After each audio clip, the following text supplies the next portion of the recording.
मत्ती 5 अध्याय। यीशु का पहाड़ी उपदेश। वह इस भीड़ को देखकर पहाड़ पर चढ़ गया और जब बैठ गया तो उसके चेले उसके पास आए और वह अपना मुंह खोलकर उन्हें यह उपदेश देने लगा। धन्य है वे जो मन के दीन हैं, क्योंकि स्वर्ग का राज्य उन्हीं का है। धन्य है वे जो शोक करते हैं, क्योंकि वे शांति पाएंगे। धन्य है वे जो नम्र हैं, क्योंकि वे पृथ्वी के अधिकारी होंगे। धन्य है वे जो धार्मिकता के भूखे और प्यासे हैं, क्योंकि वे तृप्त किए जाएंगे। धन्य है वे जो दयावंत है, क्योंकि उन पर दया की जाएगी। धन्य है वे जिनके मन शुद्ध हैं, क्योंकि वे परमेश्वर को देखेंगे। धन्य है वे जो मेल कराने वाले हैं, क्योंकि वे परमेश्वर के पुत्र कहलाएंगे। धन्य है वे जो धार्मिकता के कारण सताए जाते हैं, क्योंकि स्वर्ग का राज्य उन्हीं का है।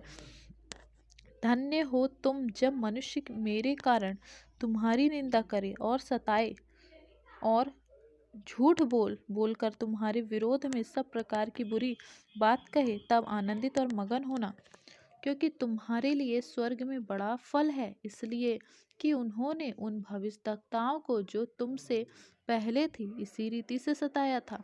नमक और ज्योति। तुम पृथ्वी के नमक हो, परंतु यदि नमक का स्वाद बिगड़ जाए तो वह फिर किस वस्तु से नमकीन किया जाएगा? फिर वह किसी काम का नहीं, केवल इसके कि बाहर फेंक दिया जाए और मनुष्य के पैरों तले रौंदा जाए। तुम जगत की ज्योति हो। जो नगर पहाड़ पर बसा हुआ है वह छिप नहीं सकता, और लोग दिया जलाकर पैमाने के नीचे नहीं परंतु दीवट पर रखते हैं, तब उससे घर के सब लोगों को प्रकाश पहुंचता है। उसी प्रकार तुम्हारा उजियाला मनुष्य के समान चमके, कि वे तुम्हारे भले कामों को देखकर तुम्हारे पिता की जो स्वर्ग में है बड़ाई करे। व्यवस्था की शिक्षा। यह न समझो कि मैं व्यवस्था या भविष्यद्वक्ता की पुस्तकों को लोप करने आया हूँ। लोप करने नहीं परंतु पूरा करने आया हूँ, क्योंकि मैं तुमसे सच कहता हूँ कि जब तक आकाश और पृथ्वी टल न जाए तब तक व्यवस्था से एक मात्रा या एक बिंदु भी बिना पूरा हुए नहीं टलेगा। इसलिए जो कोई इन छोटी सी छोटी आज्ञाओं में से किसी एक को तोड़े और वैसा ही लोगों को सिखाए, वह स्वर्ग के राज्य में सबसे छोटा कहलाएगा। परंतु जो कोई उन आज्ञाओं का पालन करेगा और उन्हें सिखाएगा, वही स्वर्ग के राज्य में महान कहलाएगा। क्योंकि मैं तुमसे कहता हूँ कि यदि तुम्हारी धार्मिकता शास्त्री और फरीसी की धार्मिकता से बढ़कर ना हो तो तुम स्वर्ग के राज्य में कभी प्रवेश करने ना पाओगे। क्रोध और हत्या।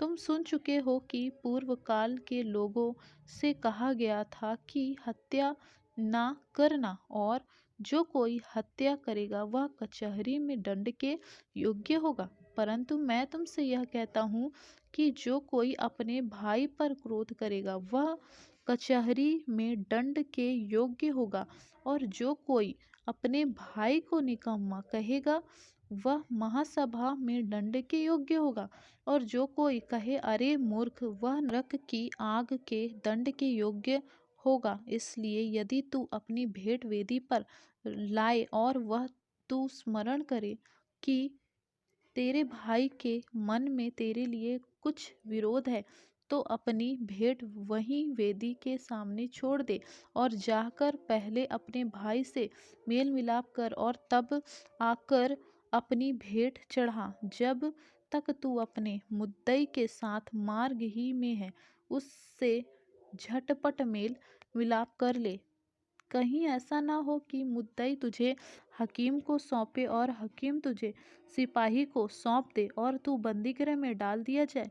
मैं तुझसे सच कहता हूँ कि जब तक तू कौड़ी कौड़ी भर ना दे तब तक वहाँ से छूटने ना पाएगा।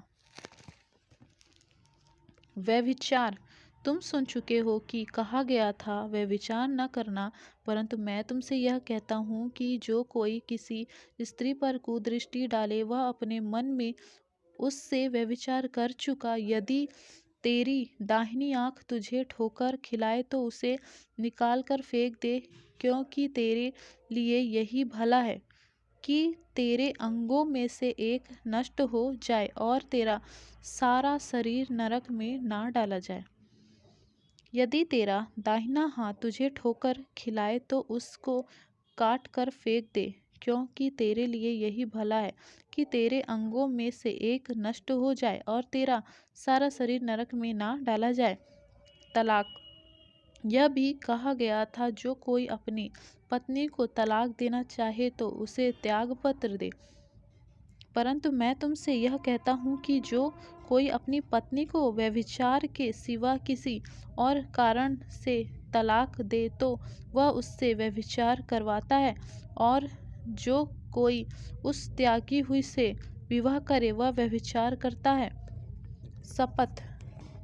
फिर तुम सुन चुके हो कि पूर्वकाल के लोग से कहा गया था, झूठी शपथ न खाना, परंतु प्रभु के लिए अपनी शपथ को पूरी करना।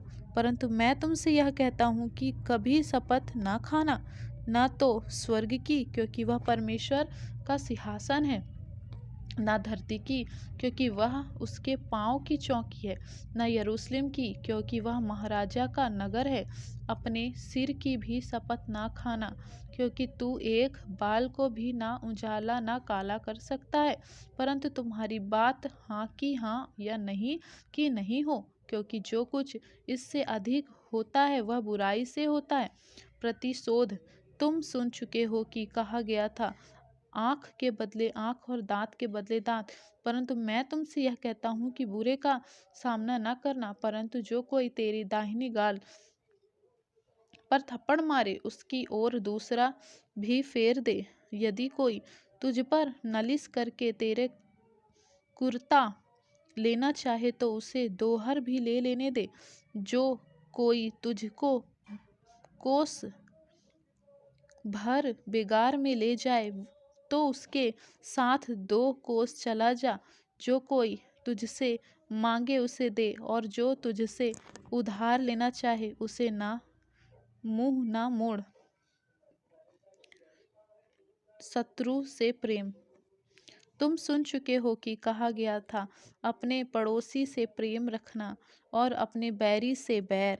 परंतु मैं तुमसे यह कहता हूँ कि अपने बैरी से प्रेम रखो और अपने सताने वाले के लिए प्रार्थना करो, जिससे तुम अपने स्वर्गीय पिता की संतान ठहरो, क्योंकि वह भले और बुरे दोनों पर अपना सूर्य उदय करता है और धर्मी और अधर्मी दोनों पर मेघ बरसाता है। क्योंकि यदि तुम अपने प्रेम रखने वालों ही से प्रेम रखो तो तुम्हारे लिए क्या फल होगा? क्या महसूल लेने वाले भी ऐसा ही नहीं करते? यदि तुम केवल अपने भाई ही को नमस्कार करो तो कैसा बड़ा काम करते हो? क्या अन्य जाति भी ऐसा नहीं करते? इसलिए चाहिए कि तुम सिद्ध बनो